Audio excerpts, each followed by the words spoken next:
আপনি কি প্রতিদিন আয়নার সামনে দাঁড়িয়ে নিজের অজান্তেই কপালে বা চোখের কোণে নতুন কোনো ভাঁজ বা রিঙ্কেল খুঁজছেন? আপনি কি অনেক দামি স্কিন কেয়ার প্রোডাক্ট ব্যবহার করছেন, কিন্তু তবুও সকালে ঘুম থেকে ওঠার পর মুখটা কেমন যেন ফোলা বা বয়স্ক দেখায়?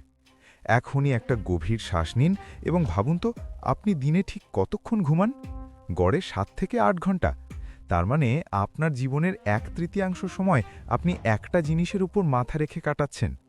আর সেই জিনিসটিই হয়তো নিঃশব্দে আপনার যৌবন কেড়ে নিচ্ছে। হ্যাঁ, আমি আপনার বালিশের কথা বলছি। শুনতে অবাক লাগলেও এটাই কঠোর বাস্তবতা যে আপনার প্রিয় নরম বালিশটি আপনাকে সময়ের আগে বুড়ো বানিয়ে দিচ্ছে। কিন্তু কিভাবে? আর কিভাবে আপনি এই মহাবিপদ থেকে বাঁচবেন? আজকের ভিডিওতে আমরা এমন এক সত্য উদ্ঘাটন করব যা আপনার রাতের ঘুম উড়িয়ে দেবে, কিন্তু আপনার চেহারাকে বাঁচিয়ে দেবে।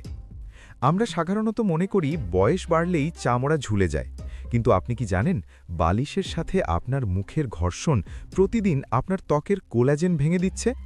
যখন আপনি পাশ ফিরে বা উপুর হয়ে ঘুমান, তখন আপনার মুখের চামড়া বালিশের সাথে ঘন্টার পর ঘন্টা চেপে থাকে। এই যে ক্রমাগত প্রেশার, এটাকে ডার্মাটোলজিস্টরা বলেন স্লিপ রিঙ্কেলস। সাধারণ সুতির বালিশের কাভার আপনার ত্বকের আর্দ্রতা বা ময়েশ্চার শুষে নেয়, ফলে আপনার ত্বক শুষ্ক হয়ে যায় এবং খুব দ্রুত বলিরেখা দেখা দেয়। আপনি হয়তো রাতের দামি নাইট ক্রিম মেখে ঘুমান, কিন্তু সেই ক্রিমের বেশিরভাগটাই শুষে নিচ্ছে আপনার বালিশের কাভার, আপনার ত্বক নয়। ভাবুন তো, কত টাকা আর কত পরিশ্রম আপনি প্রতিদিন নষ্ট করছেন শুধু একটি ভুল বালিশের কারণে। কিন্তু এখানেই শেষ নয়, এর চেয়েও ভয়ঙ্কর কিছু লুকিয়ে আছে আপনার বালিশের ভেতরে। আপনি আপনার বালিশের কাভার শেষ কবে ধুয়েছেন? 1 সপ্তাহ আগে, নাকি তারও আগে? এখন যা বলবো তা শোনার পর আপনি হয়তো আজ রাতে আর ওই বালিশে মাথা রাখতে চাইবেন না। একটি গবেষণায় দেখা গেছে 1 সপ্তাহ ব্যবহারের পর একটি বালিশের কাভারে টয়লেট সিটের চেয়েও 17,000 গুণ বেশি ক্ষতিকর ব্যাকটেরিয়া জমা হতে পারে। আপনার ত্বকের মরা কোষ, ঘাম, তেলের অবশিষ্টাংশ এবং ধুলোবালি মিলে সেখানে তৈরি হয় এক বিশাল জীবাণুর সাম্রাজ্য। আর আপনি যখন সেই বালিশে মুখ চেপে ঘুমান, তখন সেই ব্যাকটেরিয়া আপনার রুমকূপের ভেতরে ঢুকে পড়ে। ফলাফল অ্যাকনি, ব্রেকআউটস এবং ত্বকের ইনফ্লামেশন।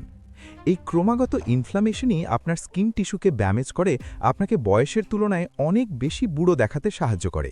শুধু কি তাই, আপনার চুলের অকালপক্কতা বা চুল পড়ার পেছনেও এই বালিশের কাভারের রুক্ষতা দায়ী হতে পারে। তাহলে উপায় কি? আমরা কি ঘুমানো ছেড়ে দেব? একদমই না। সমাধানটা আপনার অভ্যেসের সামান্য পরিবর্তনে লুকিয়ে আছে। প্রথমেই আপনাকে তাকাতে হবে আপনার বালিশের ফেব্রিকের দিকে। সুতির বদলে সিল্ক বা স্যাটিন কাভার ব্যবহার করা শুরু করুন। সিল্ক আপনার ত্বকের আর্দ্রতা কেড়ে নেয় না এবং ঘর্ষণ কমায়, যার ফলে স্লিপ রিঙ্কেলস হওয়ার সম্ভাবনা প্রায় শূন্যে নেমে আসে। এছাড়া আপনার ঘুমানোর পজিশন নিয়ে একটু সচেতন হতে হবে। যদি সম্ভব হয়, চিত হয়ে ঘুমানোর অভ্যেস করুন। এতে আপনার মুখে কোনো বাইরের চাপ পড়ে না এবং মাধ্যাকর্ষণ শক্তির কারণে আপনার স্কিন টান টান থাকে। আর বালিশের হাইট, খুব বেশি উঁচু বালিশ আপনার ঘাড়ের চামড়ায় ভাঁজ ফেলে, যা পরবর্তীকালে ডাবল চিন বা ঘাড়ের স্থায়ী বলিরেখার কারণ হয়ে দাঁড়ায়। তাই এমন বালিশ বেছে নিন যা আপনার শিরদাঁড়া এবং ঘাড়ের সাথে সামঞ্জস্যপূর্ণ।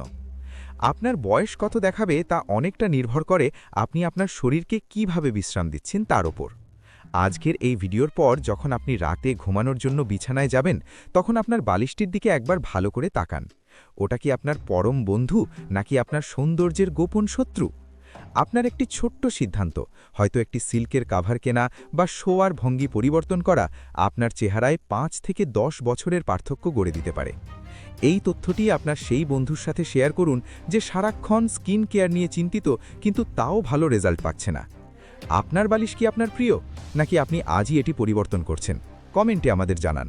দেখা হবে পরের ভিডিওতে নতুন কোনো রহস্যের সমাধান নিয়ে। সুস্থ থাকুন, সুন্দর থাকুন।